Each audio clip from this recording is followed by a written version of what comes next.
Hello everybody, how are you guys? We're here in Pittsburgh on a Sunday, cloudy but nice and cool weather, good fall weather. We're getting on the freeway, we're going to be going down, and it gives us a chance to talk about a community that I've been meaning to mention on these videos, and that's Wilkins Township. Now, that was interesting because that was not the original name of the community. All right, it was founded back in 1749, incorporated in the next year, and settled well before that. But remember that Wilkins Township only became that in the 20th century. All right, around 1953. Before that, it was called Lariat Corner, and the reason being that it played an important role in rope tricks, rope skills, and rope making from the Revolutionary War, really through the 1800s. And the guy that really started it all in that community for everyone in that industry was a guy named Papa Ross, and Papa Ross engineered some of the innovations in rope making that allowed the frontier to grow very quickly, because they could lasso game, they could build things, they could hang laundry, they could create a lean-to very quickly using the rope that everybody carried with them in those days on their horse. And so Lariat Corner kind of became the Nashville of country music, so to speak, the Nashville of lariat and rope making.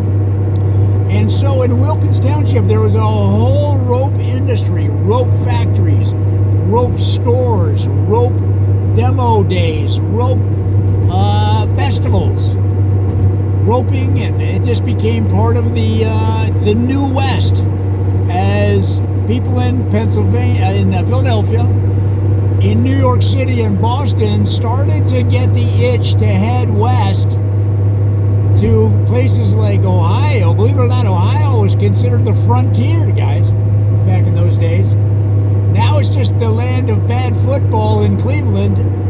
And the thing that was important was having a good rope. They used to say, good horse, good rope. And now your life is full of hope. All right, and so that was the slogan back in those days, guys. And Wilkins Township was the center of it all in terms of the rope industry. So what happened? Why would you change the name with that kind of illustrious history? Well, it turned out that our friend Papa, the head of the innovations in rope making and rope building and rope construction and rope manufacturing, in fact, well, he was not somebody in his personal life to be held up to honor and naming a town after. Or being the guy that you would honor, all right, in Lariat Corner. He had done some gambling in his early days, and I guess he was sitting in a saloon or two in some towns outside of Philadelphia, where they were questioning his honor in terms of cheating or not cheating. And he was also a pretty good shot. Not only was he a good rope twirler, but he was a pretty good shot with a pistol, and I guess a couple of his opponents met their lord a little early after they accused him of cheating. So he hightailed it, and this was not uncovered till later, because remember, guys, this is the late 1700s, mid 1700s, late 1800s, early 1800s. Yeah, you just didn't know about somebody. They didn't have a FBI database, right? So they decided to change the name. They didn't want it coming up in the social media world we have today, and people finding out this guy was quick with a pistol and probably escaped some prosecution. But amazing story, and another chapter in what I call the fascinating book of Pittsburgh.